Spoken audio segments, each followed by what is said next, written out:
It's going to be number 9.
and preaching to us in our worship services, but particularly the class this morning is going to be sort of kind of a whirlwind tour of a lot of the stuff that he's been doing, kind of reporting what his mission work has brought him into doing. I look forward to hearing it. David is a good friend. Okay. Okay, now, Charles, when Paul and Barnabas returned from their first missionary journey, they arrived in the city of Antioch and called the church together, told them what God had done and how he had opened the door of faith to the Gentiles. The church was greatly encouraged by I understand why some people don't really like to hear reports from missionaries very often. But the early church, their mission reports to be a positive thing about being the church. And they enjoyed hearing what the Lord does in this. They are having lots of snow. Where we live, we don't even.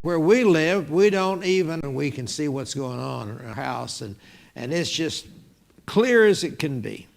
So it just varies from one part of the New England states to the other part as to how much snow weather people are getting. Some of you may have read this in the Dallas Morning News. On the 1st of December of this year, the population of the world jumped up, increasing, and presents mission field before us in the United States. We live in Connecticut, and where the red rectangle is there, that is New Milford, N-E-W, Milford, M-I-L-F-O-R-D. Studies, 30,000 residences just addressed to the resident of such and such address. Free materials that those people will go on and strangers, and it just takes you a while to make a friend. But when you make a friend, you've got a friend, and they will be your friend. From now on, should trust you. And some of them, in order to let the gospel penetrate into the northeastern states. This past year, there were 3 people who were baptized into Christ. One of these is our grandson, Jonathan. Jonathan is 19, and he's known what the Lord wanted him to do for a long time. His dad's the preacher. But Jonathan has wanted to wait until he was sure that this is the commitment he wants to make for himself. And he doesn't want to come. So we're just thankful to God for his influence. So Jonathan is he'd been a member of a conservative Protestant church, and he had been unhappy there for a long time. And so for a few years, he just quit going. So he was out of service waiting for the new baptistry to come. And so down there, be sure to bring a change of clothes. And so Jeff showed up, and he said, well, that's all right. I'll be baptized in the clothes I have on. And so that's what he did. And we said, Jeff, you're going to go home in those clothes. You're dripping wet, and it's cold outside. He said, I'm going home, just like I am. So gave me his, and here are statues dedicated to Buddha. Sometime after that, she decided to marry, and she married a man who's a Christian. And so he wouldn't read the English language. The Rock Fund is a result of several years of praying and asking for wisdom to know how to help the churches all across the Northeast. Finally, it was created.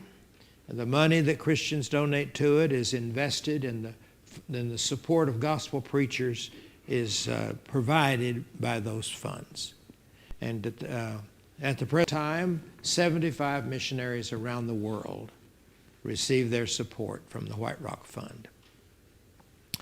A dozen or so of those live in the northeastern United States. We cannot provide the full salary for those people.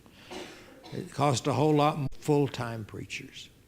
So the Lord has blessed that. And Paul and I to feel an angle to the mission fields of the Northeast. So when you find somebody that wants to do that, you try to encourage them. And so right now we're working with a brother. I'm going to ask you to, including the uniqueness of the church and New Testament worship in organization and role responsibilities of husbands and church leaders, effective way in a community. And then finally we encourage them to strengthen ties of fellowship with area congregations. As you know, in Pittsfield, Massachusetts, in that particular area, there's a couple of large 1,000 people who live there. Pittsfield now has worshiping there. This is Cleve Stafford and his wife Melinda, who are doing a great work. They baptized this past year. In fact, they baptized 4 adult women this past year.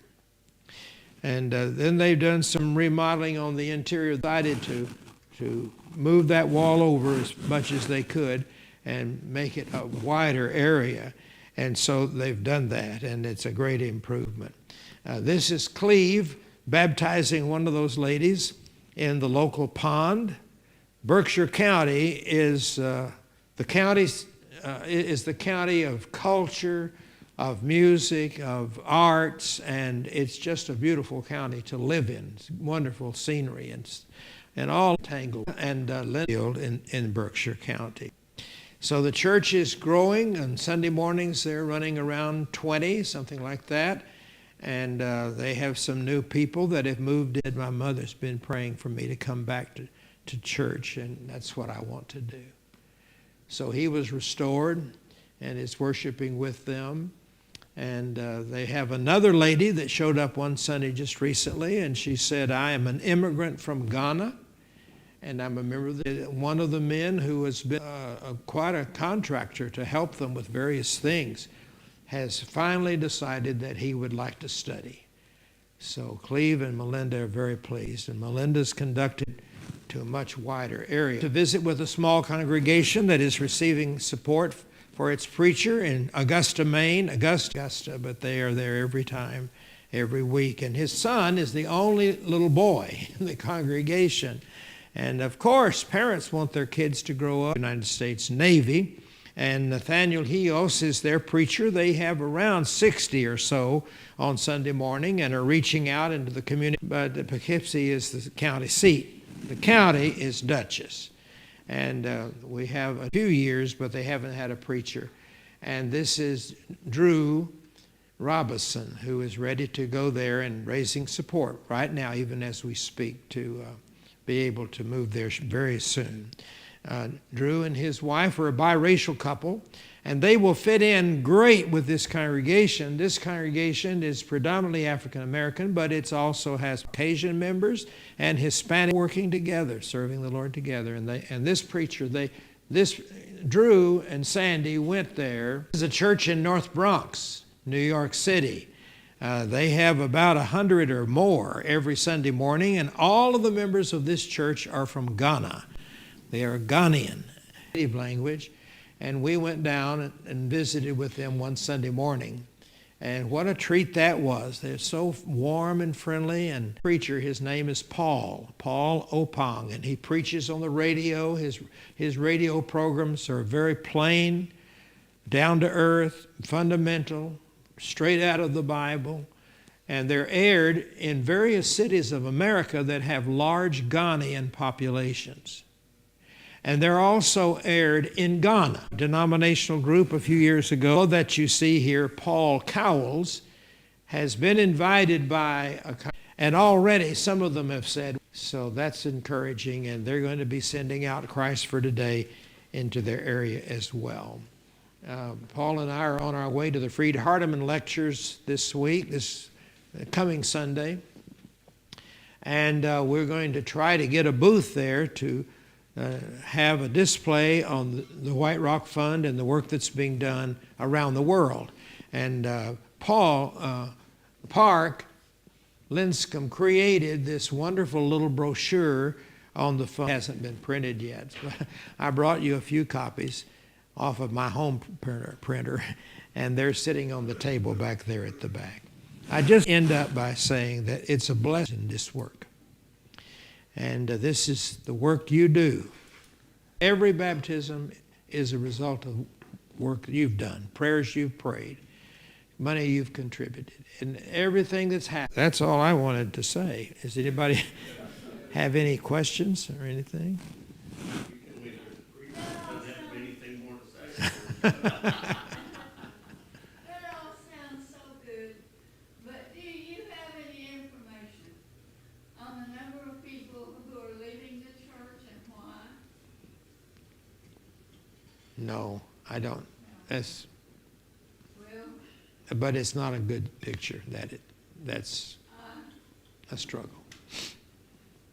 Tell us we have to. Make friends and to trust one another. And why is it less like that in the South? Even the West Coast, I think, is a little more quote unquote friendly than that East Coast. And after a while, when you've lived in the Northeast for a while like we have, and you come back to your roots and you go to the grocery store, you wonder, what is she up to?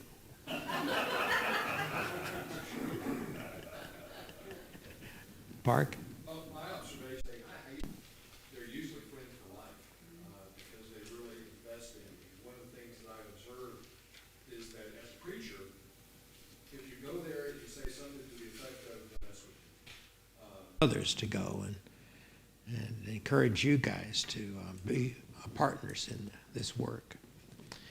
So you're blessed. Any other questions? I have a comment. Oh, I'm sorry. Oh, actually, I was going to offer a thank you because I'm the Northeastern states to the name of Winston. Yeah. And we wondered what you were up to. This guy, right. And not everyone will come over all at once because it's, and not everyone will come over all at once because it's overwhelming to a visitor. So we for a little while, we find out, our information, feed back to them what we information, work over here, and so we can sort of find out, they come back the second time, we can, get to know them, have that information. But they're not readily wanting to give out their phone number, their address. Anything else? Well, thank